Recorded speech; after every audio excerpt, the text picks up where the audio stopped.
Bonjour à tous, j'espère que vous allez bien, même très bien, en préparation de cette nouvelle lune du 8 avril 2024 éclipsée, une nouvelle lune extrêmement puissante en matière d'énergie, de bouleversement, de changement. Après cette nouvelle lune, il peut y avoir, j'ai envie de dire, une situation totalement différente. Il y a un avant, un après pour beaucoup d'entre vous et d'entre nous. Donc restez bien avec moi tout au long de cette vidéo, je vous explique mon point de vue. Donc nouvelle lune du 8 avril 2024 à 18h21 temps universel, carte montée pour Paris, une éclipse qui sera très impactante, je crois aux États-Unis principalement, une nouvelle lune qui se situe à 19 degrés en bélier, conjoint donc au nœud nord, ce qui explique que c'est une lunaison, une nouvelle lune éclipsée, une nouvelle lune, une éclipse solaire totale. Lorsque les nœuds sont conjoints justement au soleil, c'est une éclipse solaire totale. Lorsque c'est par rapport à la lune, comme le mois dernier, enfin la dernière pleine lune, c'est une éclipse lunaire. Donc on a une conjonction, comme vous le voyez, ce que j'ai en quatrième en vert, je vais expliquer pour celles et ceux qui s'y connaissent moins. Je vais partir du bas de ce carré vert. Vous avez cette espèce de fer à cheval qui est le nœud nord, ce vers quoi nous devons aller, ce qui nous parle du karmique. Ensuite, donc, nous avons la lune, le soleil, et nous avons une nouvelle lune qui est conjointe à Chiron, cette fameuse petite clé, puisqu'on dit de Chiron que c'est le guérisseur. Donc énergie extrêmement puissante, éclipsée, nouvelle lune, nouveau départ, positionnée en bélier. On entame justement une nouvelle saison zodiacale, un nouveau cycle, puisque les lunaisons vont de nouveau faire le tour du zodiaque chaque mois. On commence avec le bélier, c'est une ouverture, c'est un début.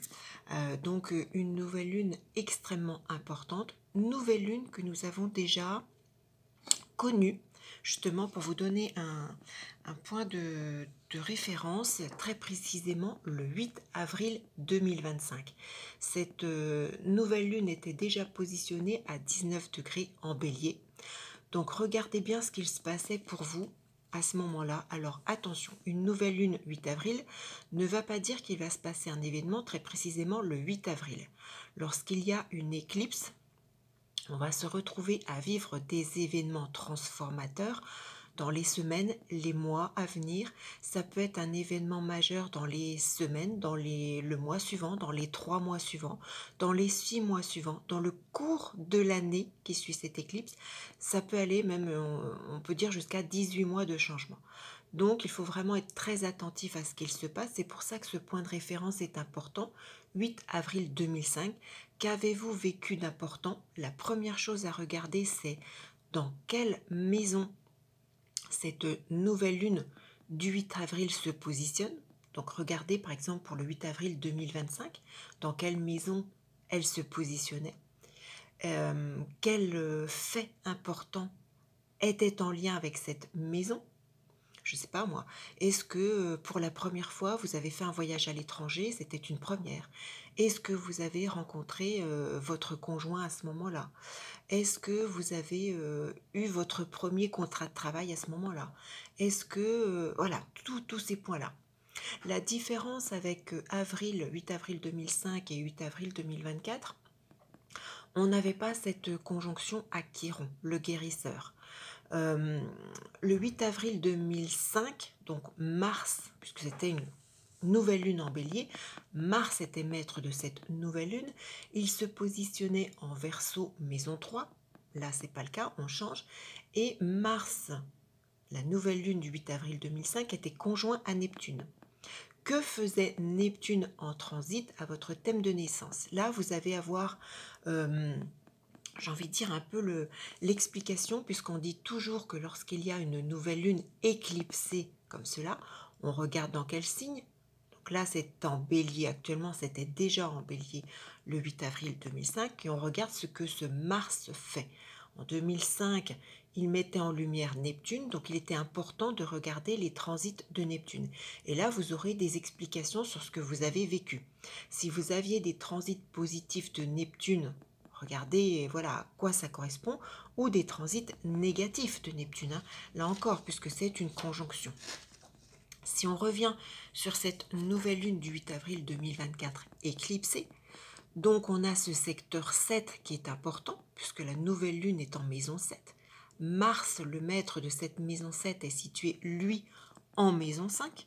Il est conjoint à Saturne, donc il, j'ai envie de dire, rediffuse sa lumière d'éclipse à Saturne. Donc il faut impérativement regarder ce que Saturne fait en transit à votre thème de naissance.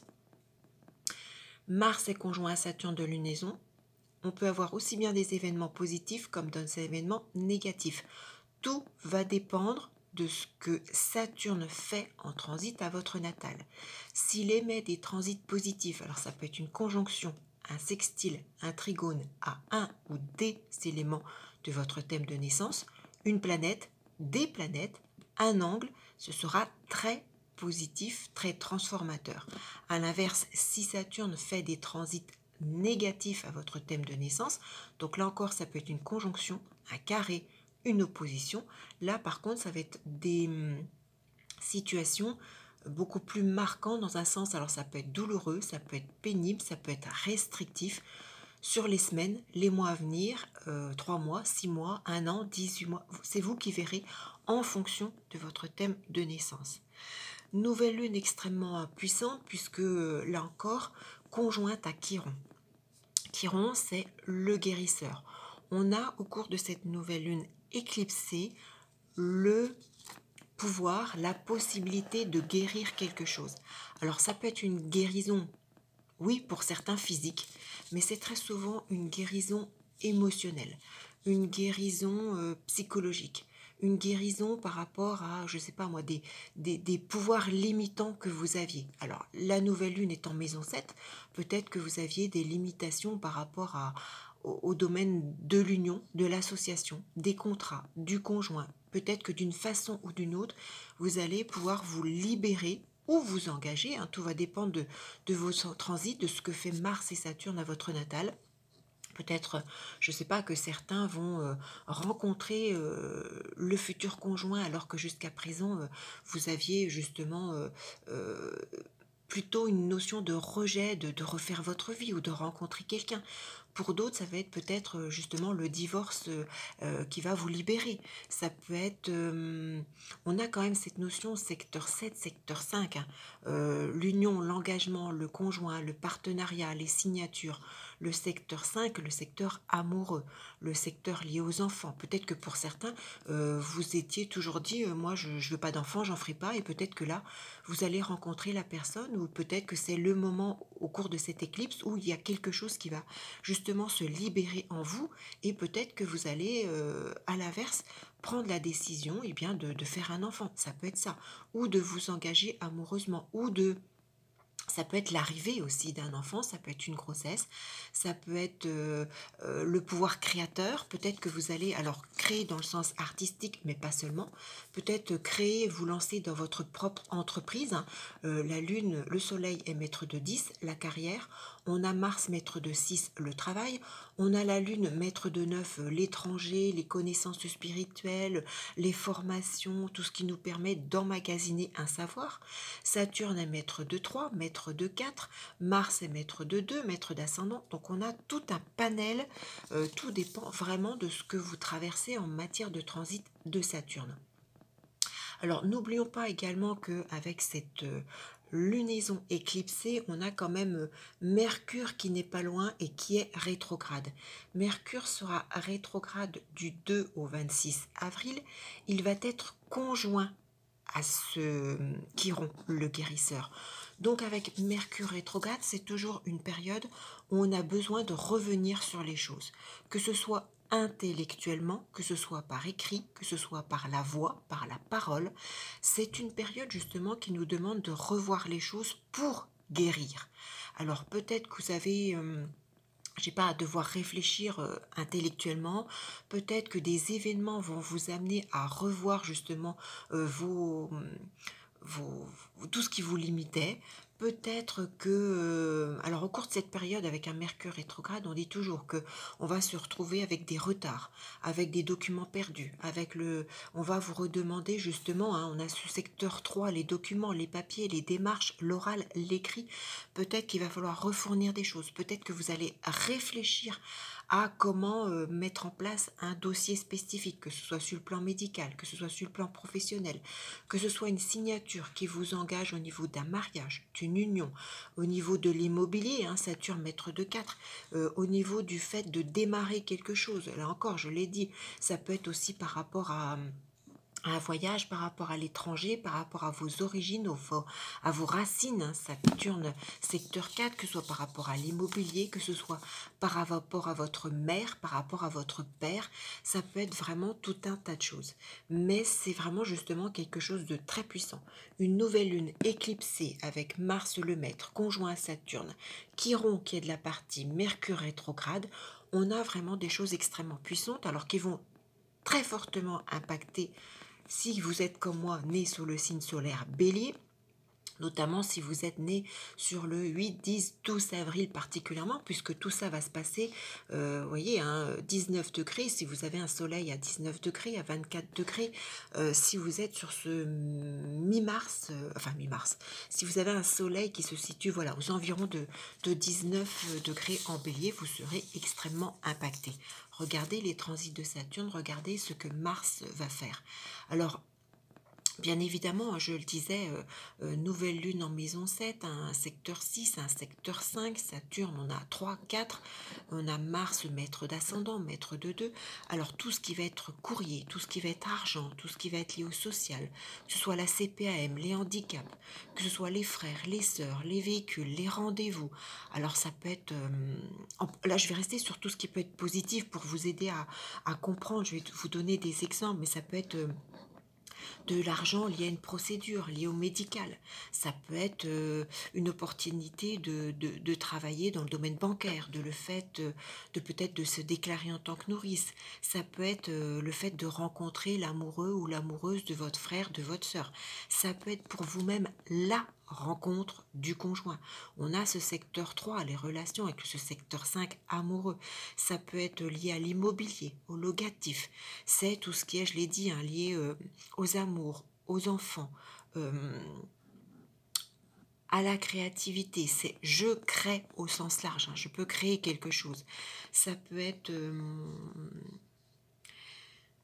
tout ce qui est lié à la carrière, soleil maître de 9, à la destinée. C'est vraiment une nouvelle lune qui est en lien avec la destinée. Ça peut être la renommée, la notoriété. La lune maître de 9, ça peut être tout ce qui est en lien à l'étranger, au savoir, aux connaissances. Ça peut être un voyage tout simplement qui va être important. Ça peut être la rencontre d'un amoureux, d'une amoureuse qui est plus jeune que vous. Ça peut être, on a là une période extrêmement chanceuse avec le secteur 5, si vous avez Saturne qui réactive des choses en lien avec le jeu. Hein. Attention, ça peut être euh, la signature au niveau de la carrière, ça peut être le CDI, ça peut être, alors je disais un partenaire jeune, pardon, mais avec Soleil, maître de 10 et Saturne, ça peut être pour d'autres le conjoint âgé. Là encore, ça va vraiment dépendre de vos transits. Mars, secteur 2, secteur 5, hein, il y a vraiment une très forte notion de chance au jeu, de gros gains. Mercure et maître de 11, hein, les promesses, on a quelque chose de très prometteur. Saturne secteur 3, Mars secteur 5, on peut apprendre une grossesse. C'est très positif pour tout ce qui est sportif. Notamment, je pensais aux jeux de main, que ce soit le volleyball, le hand, je sais pas moi, le tennis, le ping-pong. Peut-être que pour certains, vous avez un tournoi, un concours. Ça peut être, c'est très positif pour comment je vais dire, gagner face aux adversaires. Ça peut être secteur 7, secteur 4, donc tout ce qui est signature immobilière, signature d'argent, ça peut être les attestations médicales, ça peut être le contrôle ou l'expertise d'un véhicule, ça peut être, un nouveau trajet plus court pour aller travailler. On peut changer de travail et justement peut-être se rapprocher de son domicile. Ça peut être évidemment prometteur pour tout ce qui est démarche de justice. Ça peut être favorable pour tout ce qui est relations collègues de travail. Ça peut être les débuts d'un contrat, d'une union. Ça peut être favorable pour je sais pas moi, la santé, secteur 6 de vos poumons, secteur 3. Ça peut être une exposition artistique, ça peut être tout ce qui est négociation, promesse de vente, ça peut être positif, je sais pas moi, secteur 6, secteur 5 pour une greffe du cœur, ça peut être la santé des grands-parents, ça peut être, alors attention, hein, tout ce que je dis là, essayez de regarder également en 2005, hein, ce que cette éclipse vous avait apporté comme événement important, mais là encore, tout ce que je dis en positif peut amener pour d'autres malheureusement des événements négatifs si vous avez un transit défavorable de Saturne. Saturne, il prive, il éloigne, il fait disparaître. Alors ça peut être une personne, ça peut être avec secteur 5, un enfant qui s'éloigne de vous pour une raison ou une autre. Ça peut être pour des disputes, pour des désaccords, pour ses études, pour son enseignement. Ça peut être malheureusement une fausse couche, ça peut être l'éloignement d'un amour, une privation d'un amour quelconque. Peut-être que vous avez une relation très forte avec un frère, une sœur, un enfant, un père, une mère, et malheureusement cette éclipse va faire disparaître cet amour-là. Alors ça peut être un homme, hein, ça peut être un père, ça peut être un oncle, ça peut être un grand-parent.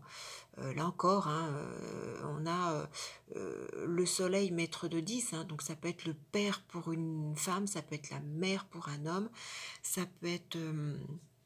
alors sur le plan sportif, hein, ça peut être la perte d'un match, la perte d'un combat, ça peut être des problèmes de justice liés justement lorsqu'il est question par exemple de garde d'enfants, ça peut être des problématiques en lien avec un voyage à l'étranger ou autre, peut-être un voyage pour aller voir un enfant, peut-être un voyage pour une question de loisirs, de plaisir, de vacances, hein. Ça peut être des complications en lien avec le travail, la santé, ça peut être le retour d'un amoureux et d'une amoureuse qui vous pose des problèmes, ça peut être, euh, je l'ai dit, attention à tout ce qui est activation, activité sportive, hein. Mars c'est l'action, c'est les véhicules, attention les genoux, le ski, attention... alors ça peut être des signatures problématiques, ça peut être des divorces douloureux, ça peut être... Alors c'est évidemment une nouvelle lune éclipsée qui n'est pas bonne pour les guerres à l'étranger, surtout pour les pays qui vont traverser des transits négatifs de Saturne, mais pas que. Je vais vous en dire plus avec les datations importantes justement. Alors ça peut être bien évidemment tout ce qui est accident cardiaque, ça peut être tous les caillots de sang dans les poumons, ça peut être des accidents de déplacement, ça peut être tout ce qui est tromperie, ça peut être malaise vagal, ça peut être... Alors je l'ai dit, hein, très favorable, vraiment très puissant pour les gains au jeu, les gros gains. Ça peut être à l'inverse très négatif, hein. Si vous avez des transits négatifs de Saturne, ne vous n'investissez pas dans le jeu. C'est pas bon, vous risquez d'avoir des grosses pertes. Donc là encore, il faut vraiment regarder votre propre prévisionnel. Ça peut être, je sais pas moi, une inscription à un concours qui peut être rejetée. Ça peut être des vols sur le plan financier, un Mars secteur 2. Ça peut être un collègue ou une collègue amoureuse qui se colle à vous et qui vous embête plus qu'autre chose et qui vous pose des problèmes. Ça peut être alors tout ce qui est maladie causée par le plaisir, plaisir sportif, hein, donc une maladie engendrée par un excès de sport, par un excès de plaisir. Alors ça peut être plaisir amoureux ou plaisir autre, hein. Plaisir gustatif, on mange trop et voilà, le plaisir au sens large.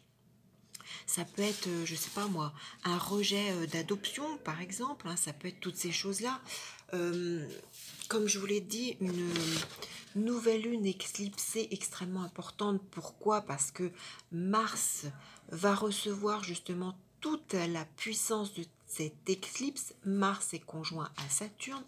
Mars sera actif et très puissant le 10 avril, à plus ou moins, alors on peut aller jusqu'à 4 voire 5 jours avec Mars, parce que malgré que ce soit une planète rapide, c'est la plus lente des rapides. Donc Mars active très précisément le 10 avril. Si vous avez mon éphéméride, je vous l'indique, Mars actif et neutre à 14 degrés en Poisson. Mars va venir donner toute sa puissance énergétique de cette nouvelle lune éclipsée à Saturne, très précisément donc le 10 avril, plus ou moins 4-5 jours. Donc regardez ce qu'il se passe pour vous si vous avez des bons transits ou des transits négatifs de Saturne. Si vous avez des choses à mettre en place, eh bien essayez de le faire au 10 avril ou aux dates avoisinantes. Mars sera actif et positif également le 19 avril. Là encore à plus ou moins 4-5 jours. Actif et positif, hein. Ces deux dates, j'insiste bien. Pourquoi? Parce que là encore, je vous l'indique dans mon éphéméride, Mars sera actif à 21 degrés en Poisson. Il vient mettre en lumière cette conjonction Jupiter-Uranus céleste, importante donc du 21 avril. Jupiter et Uranus sont en conjonction précisément le 21 avril et Mars éclipsé, mise en lumière de cette éclipse, vient mettre en lumière cette conjonction Jupiter-Uranus, et je vous l'ai déjà expliqué dans ma vidéo principalement de cette conjonction Jupiter-Uranus. Si vous ne l'avez pas déjà écouté, je vous invite à le faire. Donc très précisément Mars actif positif le 19 avril à plus ou moins 4-5 jours. On a donc au cours de cette nouvelle lune éclipsée, avec ce Chiron guérisseur, avec ce Mercure rétrograde qui nous demande à revoir nos pensées, nos écrits, nos engagements, à nous libérer de nos schémas limitants, les environs du 10 et du 19 avril. Mars sera très puissant, donc à partir de cette nouvelle lune du 8 et jusqu'à la fin du mois d'avril, puisqu'il sera de nouveau actif le 29 avril. Donc on a vraiment un Mars très très fort. Donc à voir si vous avez par contre des transits négatifs, faites attention plus au niveau du 10 avril, puisque Mars est actif et neutre. Aux environs du 19, pour moi c'est sûr, c'est positif. Mais là encore, tout va dépendre de vos transits personnels et individuels. Je tiens vraiment à insister sur la puissance, parce que je pense que c'est celle-ci, je sais pas, j'ai pas regardé la suite, mais on est sur un nouveau départ zodiacal, sur une nouvelle année zodiacale, avec cette première éclipse, cette première nouvelle lune en Bélier. On va commencer, puisque toutes les nouvelles lunes font tout le tour du zodiaque. Le mois prochain, ce sera en Taureau, ensuite en Gémeaux et ainsi de suite. Donc vraiment extrêmement puissant. Laissez-moi vos petits pouces positifs si ça vous parle, si vous aimez ce que je vous explique, si ça vous aide justement à être plus attentif à ce qu'il se passe pour vous, à mettre en place des actions importantes au moment des dates que je vous indique. Laissez-moi des commentaires. Est-ce que vous avez des choses de prévues? Est-ce que vous ressentez des choses? Mais on a vraiment une puissance énergétique extrêmement puissante. Abonnez-vous à ma chaîne si vous ne l'avez déjà pas fait. Cliquez sur la petite cloche noire, parce que si vous ne faites pas ça, vous n'êtes pas informé de mes vidéos. Et puis j'espère, si vous êtes comme moi du mois d'avril et que cette éclipse est proche de votre soleil de naissance, donc si vous êtes né, on va dire, surtout entre le 8 et le 12 avril, par exemple, vous allez être extrêmement impacté. Parce que avec les nouvelles lunes éclipsées comme ça, vous allez vivre un événement important, marquant, alors qui sera différent à chacun, mais ça peut être quelque chose que vous n'avez jamais vécu auparavant, ou c'est quelque chose que vous n'allez peut-être jamais revivre. Je m'explique, je ne sais pas, peut-être que regardez la nouvelle lune de 2005. Par exemple, personnellement, sur la nouvelle lune de 2005, j'ai vécu au mois de juillet 2005 un événement très caractéristique de la maison natale dans laquelle ça tombait, et c'était un événement que je n'avais jamais vécu auparavant. Par exemple, ou comme je l'ai dit, peut-être que vous allez rencontrer votre conjoint ou signer quelque chose d'important. Peut-être que pour d'autres, malheureusement, avec ce Saturne, vous allez peut-être malheureusement perdre un proche, et quand on perd un proche, ça n'arrive qu'une fois. On ne perd pas plusieurs fois dans sa vie son papa, sa maman, un frère, une sœur, un oncle, une tante. Lorsqu'on perd une personne que l'on aime, on la perd une fois, par exemple. Ça peut être, voilà, pour vous aider à comprendre. Mais avec cette nouvelle lune éclipsée, il y a vraiment quelque chose qui va se produire dans votre vie. Soit ça va complètement changer votre vie et vous allez partir sur quelque chose de complètement différent. Soit c'est un événement qui va se produire, qui ne s'est jamais produit, ou un événement qui ne se produira qu'une fois. J'insiste vraiment sur cette notion de nouvelle lune éclipsée parce que voilà, c'est pour moi comme ça que je le ressens et après presque 30 ans de pratique, c'est comme cela que je le constate. Donc n'hésitez pas à me laisser vos commentaires, vos témoignages, vos infos. N'hésitez pas également à revenir, hein, X mois plus tard. Ah oui, je me rappelle, elle nous avait expliqué ça, j'avais pris des notes. Prenez des notes, je ne le dirai jamais assez. Et je me rends compte, bah oui, elle avait raison. Je vous invite également à regarder, rechercher également dans mes playlists les vidéos concernant les faces cachées des maisons. Parce que pour certains, vous allez me dire, bah oui, moi je regarde, mais en 2005, ça s'est produit dans, je sais pas, ma maison, ma maison 2 et j'ai pas eu de rentrée d'argent importante. Et par contre, là, à ce moment-là, cette année-là, je suis devenue veuve.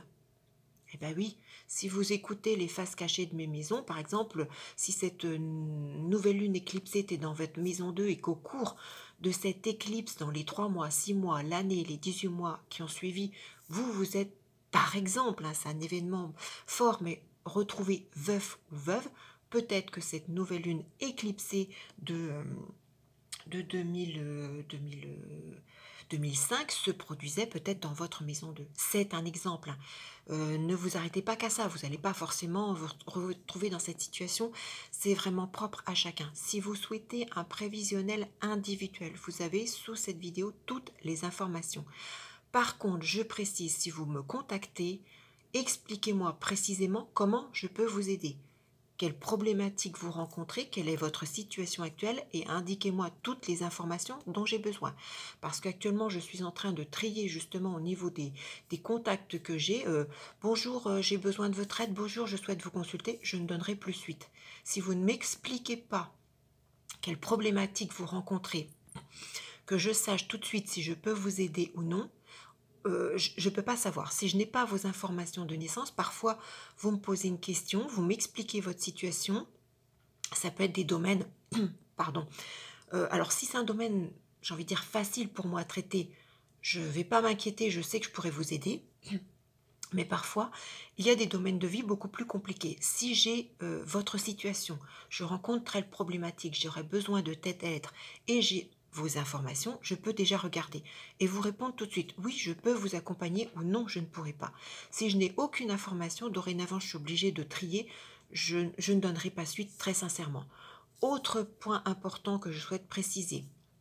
Si je vous indique que je ne peux pas vous accompagner, alors soit j'aurai une réponse très précise parce que votre question, je peux pas, voilà, c'est un domaine, je ne me sens pas en mesure de vous accompagner, c'est pas moi qui pourra le faire, ou pour une raison ou pour une autre, j'ai eu dernièrement une personne qui a insisté à plusieurs reprises et mon intuition me disait non. Je sais pas, je vais dire mes guides, je sais pas comment vous l'expliquer. J'ai eu ce non, non, non, non, non, on ne peut pas, tu ne dois pas. Je ne peux pas aller à l'encontre de mes ressentis et de cette guidance. Si je vous dis non, je m'excuse, je ne peux pas, c'est pas que je ne veux pas, c'est que je ne peux pas. Soit parce que voilà, le support n'est pas adapté, soit parce que j'ai un blocage voilà, au niveau accompagnement des énergies, des guides, je ne sais pas comment vous l'expliquer, mais s'il vous plaît, respectez ces noms, c'est que ce n'est pas moi qui dois vous accompagner. Donc voilà, je tenais également à préciser ça parce que je comprends que... Mais parfois, eh bien, on n'est pas sur le bon accompagnement, le bon accompagnant. Donc voilà, respectez s'il vous plaît un peu tout ça. Et si vous me contactez par mail, précisez-moi comment je peux vous accompagner. Quelle est votre situation, quelle est votre problématique quel accompagnement vous souhaiteriez, vous aimeriez. Alors parfois, oui, on ne connaît pas l'astrologie, donc on ne sait pas. Mais si vous ne m'expliquez pas, je ne peux pas savoir. Je ne peux pas vous répondre, oui, je peux vous aider ou non. Donc soyez sympa pour m'aider justement, ça m'évitera de perdre du temps et puis peut-être voilà, vous donner de faux espoirs, j'ai pas du tout envie de ça. Je souhaite vraiment vous accompagner au mieux. Donc indiquez-moi également toutes vos informations. Si j'ai vos informations, tout ce que je vous indique sous cette vidéo, si j'ai vos informations, ça peut me permettre d'aller regarder si j'ai des doutes ou autres, ou voilà, je vois tout de suite, je dis ah oui, ben là voilà, mon intuition me guide vers ça, je sais que je peux vous accompagner. Donc je perds pas de temps et vous non plus. Donc voilà, sur ce, je pense que j'ai fait très très très long, trop long je pense. Je vous souhaite à toutes et à tous de bénéficier au mieux des influx énergétiques et célestes de cette nouvelle lune éclipsée. Regardez justement, je vous l'ai dit, hein, le 8 avril 2005, qu'avez-vous vécu au cours de l'année 2005 par rapport à la maison natale dans laquelle se passait cette nouvelle lune? Celle-ci, voilà, elle se passera dans la même maison à toute façon. Si à l'époque du 8 avril 2005, le soleil conjoint à la lune à 19 degrés en bélier était déjà dans votre maison, je ne sais pas moi, 2 natale, elle se produira également dans votre maison 2 natale. Regardez bien les vidéos sur les faces cachées des maisons, ça peut vous permettre de réfléchir autrement. Personnellement, sur le coup, voilà, je m'étais dit, bah oui, elle est dans cette maison-là, mais qu'est-ce que j'ai vécu en 2005? Et c'est vraiment en revenant sur mes dossiers, je me suis dit, mais oui, cette année 2005, j'ai vécu cet événement que je n'avais jamais vécu avant. Voilà. Donc, ça peut être un événement que vous n'aviez jamais vécu, ça peut être un événement fort que vous ne revivrez jamais. Je vous donnais, voilà, des exemples bien précis, mais une nouvelle lune éclipsée marque toujours un tournant, un événement fort, majeur, important. Donc, excellente nouvelle lune à toutes et à tous. Belle éclipse. Protégez vos yeux hein, si vous êtes sur une zone pour la regarder. Et puis, je vous dis donc, je l'espère, à très vite pour une toute autre vidéo. À bientôt.